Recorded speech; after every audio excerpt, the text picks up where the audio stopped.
Welcome to What Next? Leadership Conversations for a Better Future from the University of Cambridge Institute for Sustainability Leadership in partnership with Investec. This series is hosted by Lindsay Hooper and Marc Kahn.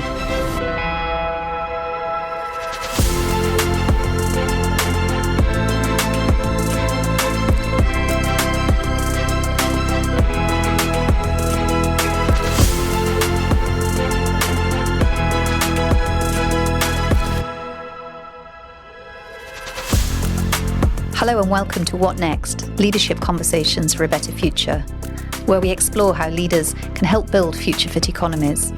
I'm Lindsay Hooper, Chief Executive at the University of Cambridge Institute for Sustainability Leadership.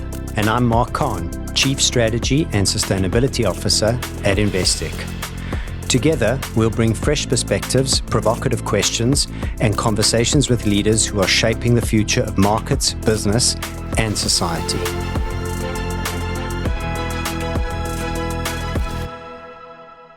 Today we're taking a more reflective turn, exploring why meaning feels in short supply for many people and why that matters for leadership. And most importantly, we want to focus on what leaders can actually do about it. We'll look at how meaning gets distorted, what authentic purpose looks like, and how small human acts, connection, empathy, belonging can help rebuild it. To explore this, we're joined by Sudhanshu Palsule, who's an educator, a leadership thinker, and an author whose work focuses on human-centered leadership in times of complexity. We're also joined by Richard Springer, who's a community leader. He serves as the rector at St George in the East and works on issues of inclusion, faith and social justice in East London. We're also joined by my colleague here at CISL, Gillian Secret, who heads up our work on leadership and culture.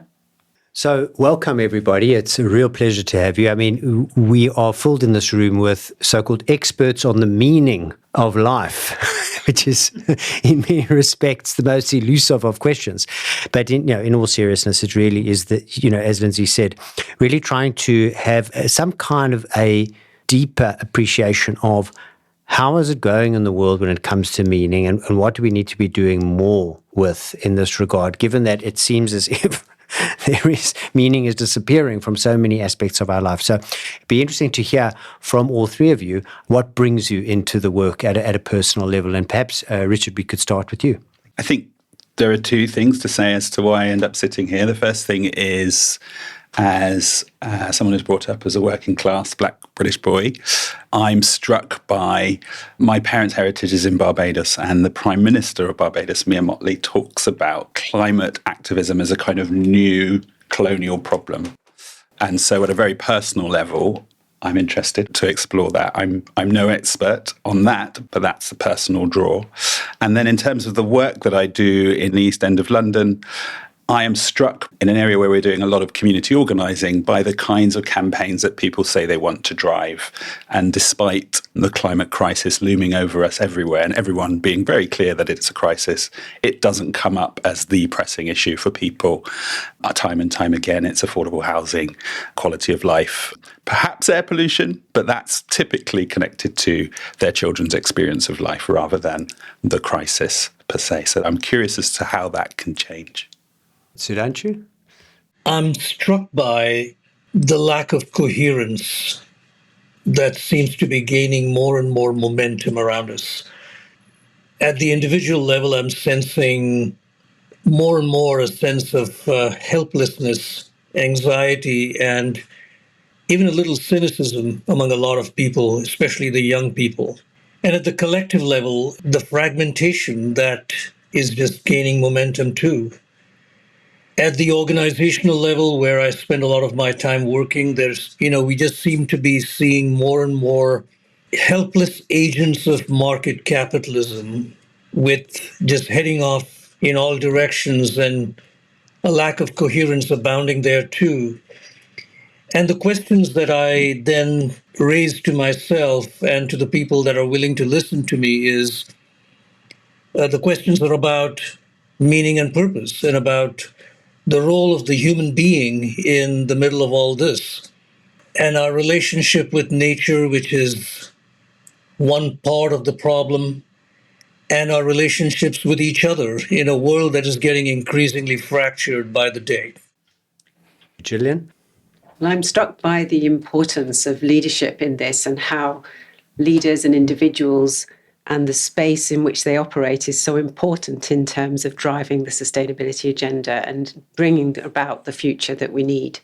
And that all goes down to how individuals act and what they do, they create the space around them for others to act.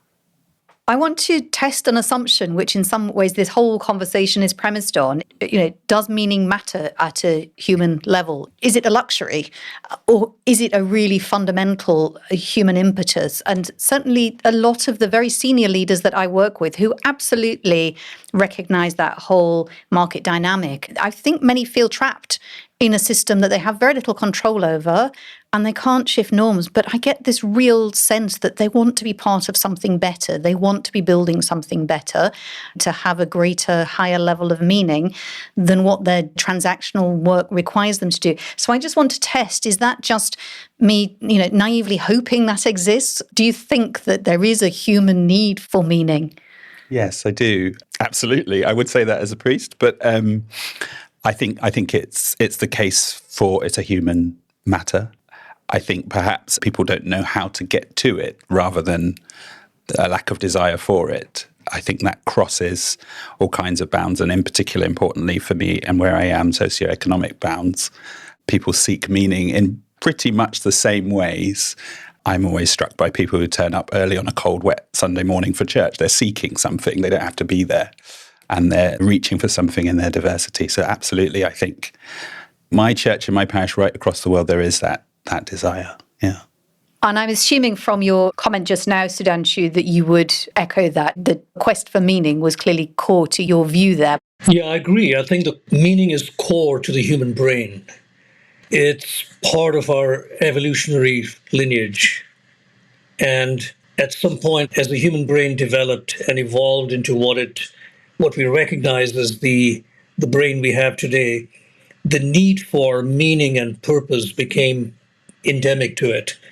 And in there lies both a gift and a burden. A gift because it just heightens our sense of consciousness, our presence on the earth, our kinship with each other. On the other hand, the lack of it becomes a huge burden.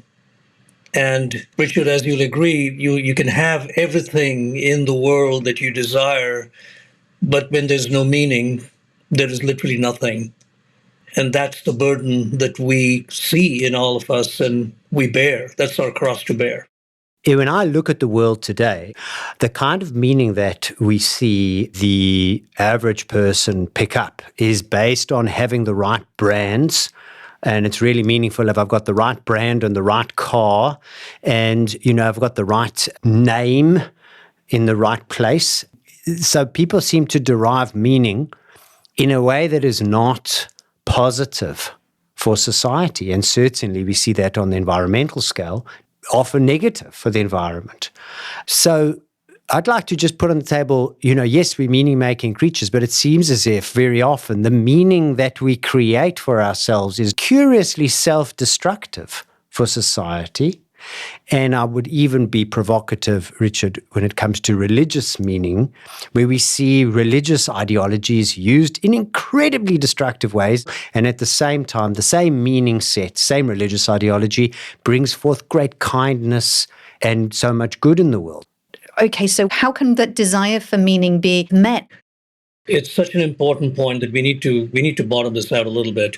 And meaning, when we use the word, we think we're all in agreement about what the word means, but we're not, because someone can find meaning from being part of a fragmented reality in which they're taught to hate another community. Someone can find meaning in just buying up a whole bunch of things, as you were saying. And so we've got to figure out what we mean by meaning. And for me, real meaning is about wholeness. Real meaning is about almost fulfilling a deep longing that all human beings have for the whole. And that includes nature, it includes communities. But in the absence of that, everything becomes a distraction that we use to fill that vacuum in. So consumption becomes a distraction, or my belonging to a particular group that hates another group provides a false identity that fills that vacuum again. So I think we need to be careful about how we use the word meaning. You're absolutely right, Marc, because meaning can be derived from a whole bunch of things, including distraction and consumption, which is not what we are talking about. So let me pick that up. So you put forward this notion of belonging, and I think Sudhanshu's captured something important here.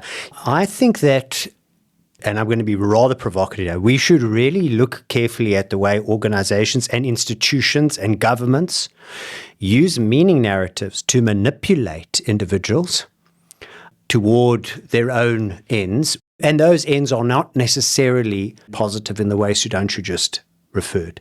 Now, I'm going to push the boundary here and say, I would hazard something of a guess that the vast majority of purpose and culture narratives of companies is a form of sort of performative managerialism, which is a kind of ruse to get people to feel like they belong, to your point, Lindsay, a sense of belonging in this company. We're doing good in the world. But actually, this is a ruse of sorts. I'm being very provocative here, to get people to work in ways that they sacrifice, in Sudhanshu's words, really the meaning of why they're there, in service to the market economy aims. So that's first. And then I'm going to really push here, Richard. But I would say we could probably accuse religious institutions of the same thing, certainly historically. Not all religious institutions, and not all of history, and not all of companies, and not all of life. But for my part, too often and too many. Should we not call it out? Because if we really want to talk about a sustainable future, we are going to have to solve this phenomena in which we as human beings do this to each other. Take a liberty with the fact that we're a meaning-making animal to manipulate us. Sorry. That is a great provocation, and I'd really like to take that forward I suppose, in two ways. You challenge their corporates, and in a way, can corporate purpose ever really be authentic in market economies? I'm very keen to pick that up. But you also, of course, challenged religions too, but I'd like to pick that up from a slightly different angle. I'd rather kind of flip it and say, okay, can corporates ever really have a true purpose that is authentic and give a sense of meaning when they work in market economies?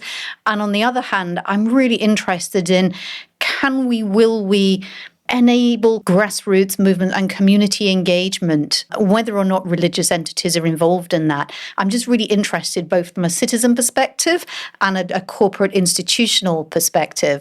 Richard, will we see bottom-up grassroots movements from citizens? You opened with, no. But what would it take to really unleash that desire, that sense of human appetite for meaning in ways that are good for citizens themselves and communities? Yeah, I think there has to be some rules around what that engagement looks like, some kind of methodology that keeps everybody accountable to one another if it's going to work. So I think that's crucial. And obviously, then the argument begins, well, what are the rules? But there needs to be some. And I think it is possible, but the phrase that is repeated in the organising circles I'm in is slow and patient work. These are not words that are typically associated with dealing with the climate crisis or sustainability. But it feels crucial that if we want to engage broad-based coalitions, so people of, for my part, all faiths and none, if you want to create a world in which they're all working, they're co-conspiring to do something about something that they all agree they care about, then that's going to take time because of the fragmented society that we've allowed to, in some ways, drift, but certainly has accelerated and almost feels out of control. Are there things that need to be stopped as well? Are there things that actually are really unhelpful? You need nuance. So I think as soon as we talk about groups of people, you turn off all the people. But it's difficult not to talk about groups of people if you want to have a conversation. But it's very difficult to do. And I think there are small frontline organizations that have the nimbleness to do this because they care about a small geographical area, essentially. So there's a level of nuance that's possible. But I think if we are unable to think about, well, what is it that drives this devout religious individual to behave in these very committed ways? If we're not interested to understand what that is, we will never win their participation. Do you mean deep market segmentation in the way that marketing firms do? Oh, touche. Touche. That was... Yeah, perhaps. But I mean, this is the risk. I'm not here to defend this. This is the risk of it.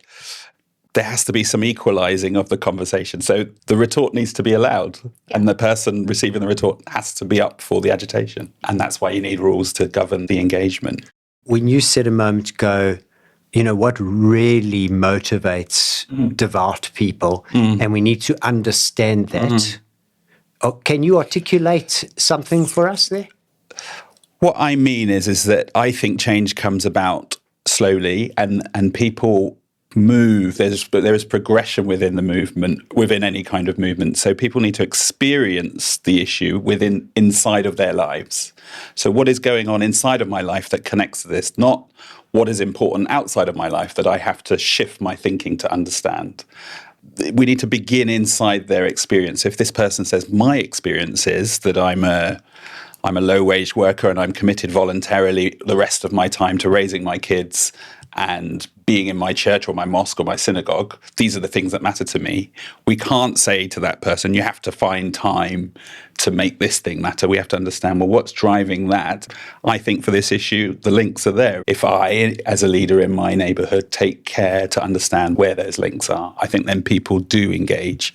We've seen it in various campaigns. Probably the most obvious and largest one is the Living Wage campaign. The Living Wage Foundation starts in a very small place with a group of cleaners and becomes, something that football clubs sign up to. But that takes that interest in what's going on inside someone's life for them to connect. Of course, organizations, corporations are just groups of people in a way. They're communities that working within certain rules, and the individuals and leaders within them operate within, business construct at work, and they may also be active citizens in a whole range of issues outside of work.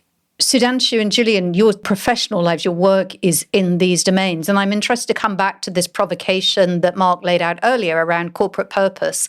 And is this really a thing? You've had time now for your strong rebuttal if you disagree. I'm interested in your response to that provocation. So I think the problem is not with the word purpose, it's how it manifests itself and what we allow it to become. And then it becomes a tool of market capitalism for private organizations, 100%. I think it's for this reason that when I was doing some research for the book that we wrote on purpose, it soon became apparent that purpose without empathy is like a loose cannon. I mean, the worst dictators in the world, the worst human beings that we've known have had an extraordinarily clear sense of purpose. So it's not that purpose by itself is good. Purpose can be used in every which way. But when purpose has empathy on the other side, and I'm using the word empathy for want of a better one, I could use compassion. That's another word I would love to use. The question then is, what can leadership do about it? So you would imagine that if you look at all the faith ideologies, ultimately they are based in some kind of empathetic and compassionate reach out beyond the self-interest and connecting to others. Surely then we wouldn't be in such a terrible state because we've had centuries, if not thousands of years of faith, and it doesn't seem to be working, Richard. I apologise, Marc. I think we use the phrase self-interest in my church as well. It's controversial to use because people say, well, I'm not selfish. We're not supposed to be selfish.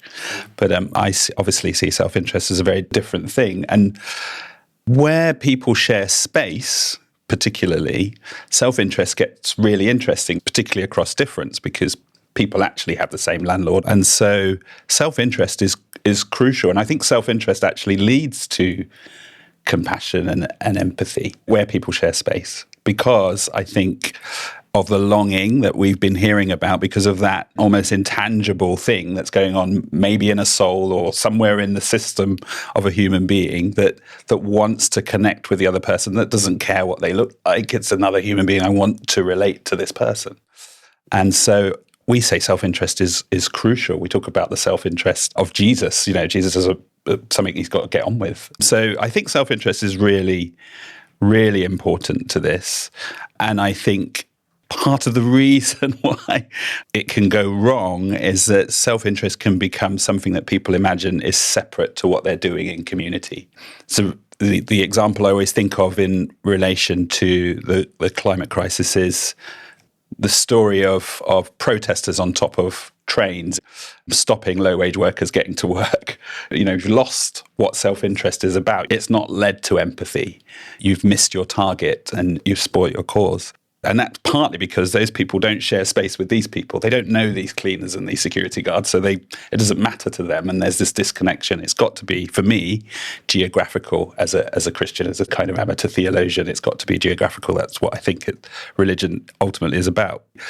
I actually agree. It's not much of a provocation to me because I actually agree with you, Marc, that it hasn't worked because there is this idea that if we're essentially nice, it'll all be all right. But that's not what human beings are all about. Human beings aren't here to be nice. They are driven by self-interest all the time. And the quicker we get comfortable with that, the more effective we'll be. Rather than kind of trying to take a polarised, are we optimistic, pessimistic, I'm interested in what's possible. And Richard, you've mapped out a few, I suppose, pragmatic areas. This importance of sharing space, meeting people where they are, recognising that people need to have a stake and a vested interest themselves rather than expecting people to be self-sacrificing, and being willing to have open, candid conversations and needing rules and boundaries to ensure things can happen. Well, what more? What's the sense of possible? And I'm going to come back to you, Sudhanshu, because you use the language of unsolvable, I think, or impossible in the context of capitalist markets. In light of that, where's the solution space? Where is the sense of what's practical in real terms? I'm going to build on what Richard said, and I love the way you described this, Richard. We don't meet people where they are. We don't understand those worlds they inhabit. And we don't really have those conversations with each other because we don't understand each other at all.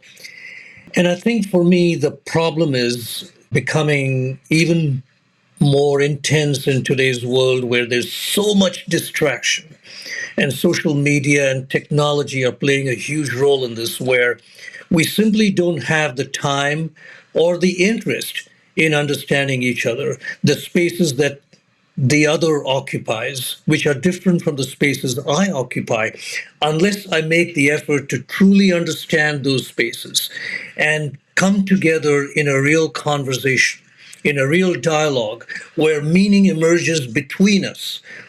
Not my meaning, not your meaning, but the meaning comes at the interface where you and I start interacting with each other. If we are prepared to do that, then it becomes a solvable problem. If you take a look at where the current geopolitical situation stands, there is simply no conversation happening because there's no interest in each other's perspectives. And I think from that point of view, I think the first step that we can all take, whether it is at the political level or at the level of the university or the level of the private sector, is to deeply, deeply go into the real meaning of why are we here? Why are we doing what we are doing? And it's to bring that deep sense of awareness into the work that we do as leaders and bring that in service of that conversation, the dialogue, the probing, the understanding the other. When we use the word understanding, to me, when you understand the other, it's literally to stand under the other. We're not prepared to do that. We're not prepared to hold our point of view long enough to hear the voice of another. We don't want to do that. And I think I see change happening at a very, very fundamental level, at this level. And if we can bring this into the way we bring up our children, if families can start having these conversations with their children, for example, in the children in the family, we need to build change from there onwards. Otherwise, I do not think that the way we are tackling the problem at this moment in time is going to lead to any substantial change. I think we need to bring some change about in ourselves first, recognizing that we are the problem. We stop blaming the other for the problem, but we are the problem, and then bring about that change in the generations to come. Yes, it's a long haul. Gillian, how confident are you that we've got the leadership that we need for a better future? Is there reason for optimism? I think there is reason for optimism, but we have some really challenging situations out there and some very challenging role models that the younger generation are seeing taking effect and having impact.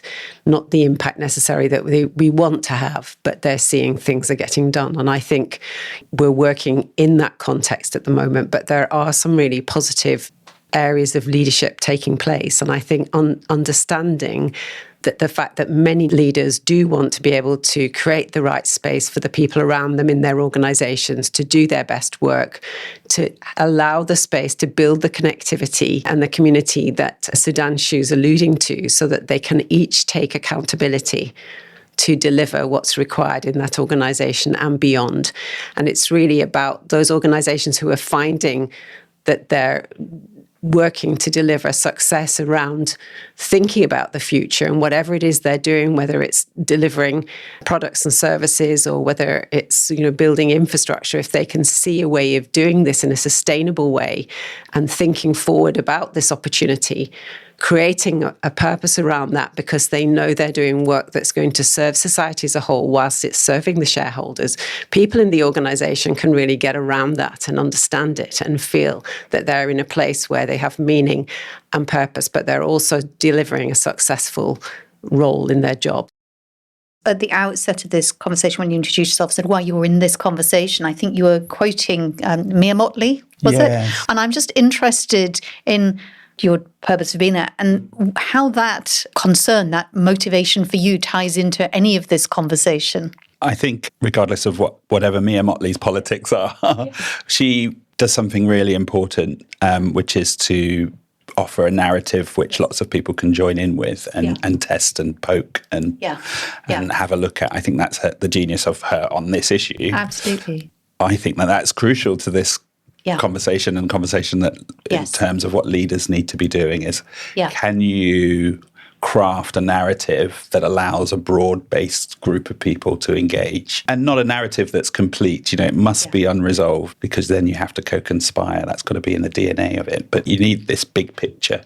And that is the role of a leader, to provide that, whether it's in a corporation or a community centre or a school or wherever it might be, or in a family. I love that sense of a narrative that's not complete, so people can see their role within it. I love that. Yes. I'm reminded of the cleaner at the NASA station before they put the rocket on the moon saying, I'm sweeping up because I'm putting a rocket on the moon. He understands the narrative, his part in it. I think, we've come a little bit to the end of our time together. So moving towards some closing thoughts. From your points of view, what are the important insights that leaders need to sit with, and also listeners? I think I would say this idea of things being necessarily unresolved is important. Engaging people inside of their experience is crucial. And I think the one thing that I haven't said that I'd love to say is that figuring out what the winnable actions are on this issue is also important. Because once people get a taste for winning, it's like a sports team. They keep on winning, and they think bigger. And so it becomes more manageable. So what is that beyond the very, very individual actions that everybody knows they should take, but actually don't make a real difference? And everybody also knows that. What is it that we might collectively do in a city or a town or a street that's winnable? I love that. And it also reminds me, the narrative around the long arc of history bending towards progress, that it bends because people lean in and make it bend. It doesn't just happen by itself. And you're like, wow, that happened. But it's also not a silver bullet solution. It's not we're transitioning from state A to state B and everything will be solved there. Every generation will fight their own battle. Each community will be fighting about the things that they care about. So this sense that it's ongoing, but it does require that leaning in, and that requires you to be focused on what are the winnable battles. So I really like the way you framed that. Thank you. I would just like to tell people, and that includes all of us, stop being so darn clever about things. Our heads are filled with theories, concepts, ideologies, opinions, assumptions, beliefs, that we just operate through that screen that we've created. And in a world which is getting even more dismantled by digital technology, This noise is reaching intense proportions. Stop being so darn clever. Reach into the depths of who you are. Find out what it means to be human. Find out what it means to be truly connected to everything that is around you, and see the difference in what that does to you. It changes the way you think. It changes the way you show up. It changes the way you relate to things. Give it a shot. That's my 2 penny worth. Thank you. Gillian?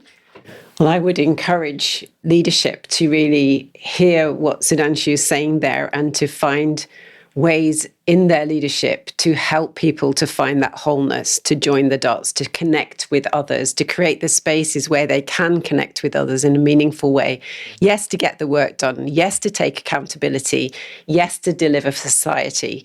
But to make sure in a leadership role that that understanding of connectivity and how we can deliver a sustainable future together is actually known and understood, and those important steps to take us there. So that would be my sense, is to really take on that leadership role to create spaces for people to connect and take accountability. And that encouragement, what I hope, is basically quiet our cleverness, which is a phrase that Elspeth Donovan, one of our former colleagues, used to use a lot and very powerfully. I think you summed up brilliantly why that is so important, a discipline and a practice for us. So I personally took that on board. Thank you so much for joining us. That was an incredibly rich and deep conversation. Some of the takeaways that I'm sitting with are that meaning is a human need. It's not a luxury, and leaders will ignore it at their peril. It's also clear that purpose must be authentic. People can see through performative approaches. It's clear that community matters, and we build meaning when people feel seen and part of something. And also that leadership, in part, is the craft of enabling others, creating the conditions for purpose, not just dictating it. Thank you very much for joining us. Please do join us next time for What Next? Leadership Conversations for a Better Future.